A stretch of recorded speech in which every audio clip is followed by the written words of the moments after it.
So, మనకు ID verification అయిపోయిన తర్వాత అడ్రెస్ వెరిఫికేషన్ చేసుకోవాల్సి ఉంటుంది. ఐడీ వెరిఫికేషన్ సక్సెస్ అయిన తర్వాతనే మనకు అడ్రెస్ వెరిఫికేషన్ అనేది ఉంటుంది. సో, రీసెంట్‌గా మనకు ఆన్‌లైన్‌లోంచి కూడా మనము అడ్రెస్ వెరిఫికేషన్ చేసుకునే ఒకటి ఆల్రెడీ ఒక కొత్త ఫీచర్ కూడా వచ్చింది. అయితే చాలామందికి అది ఎలా చేయాలి అనేది తెలీదు. అయితే ఇప్పుడు నార్మల్‌గా ప్రీవియస్‌గానే ఉన్నటువంటి ఏదైతే అడ్రెస్ వెరిఫికేషన్ ఉందో, ఆ అడ్రెస్ వెరిఫికేషన్ గురించి మనం మాట్లాడుతున్నాము. సో, మనకు చూసినట్టయితే వీళ్ళు 23 మే 2025కే పంపియడం జరిగింది. అయితే మనకు పోస్ట్ అనేది ఒక 10 డేస్‌లోనే రావాలి యాక్చువల్‌గా చూసినట్టయితే. అంటే 23 కాబట్టి అంటే ఒక 13 గాని లేకుంటే ఒక 15థ్ గాని వరకు అంటే నిన్నటి వరకు రావాలి. కాకపోతే మనకి ఇంతవరకు రాలేదు ఇది.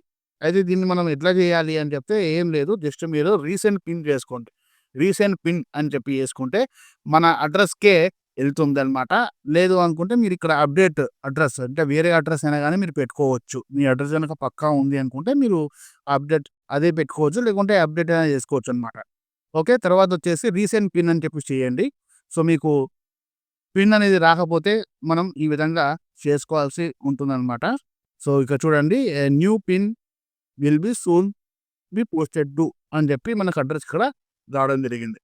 మనకు సేమ్ పిన్ నంబరు సేమ్ ఏదైతే మనకు 6 డిజిట్స్ ఉంటాయో అదే పిన్ అనేది మనకు డూప్లికేట్ పిన్ కింద ఇస్తారనమాట.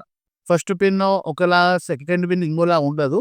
డూప్లికేట్ పిన్ అనేది పంపిస్తారు. అందులో మనకు 3 ఛాన్సెస్ ఉంటాయి. ఆ ఛాన్సెస్ తర్వాతనే మనకు మళ్ళా మనం మాన్యువల్‌గా ఇక్కడే ఆన్‌లైన్ నుంచి కూడా చేసుకోవచ్చు. సో, మీకు ఒక 3 వీక్స్ అయినా గాని ఇంకా రాలేదు అంటే రీసెంట్ చేసుకోవడం మంచిది.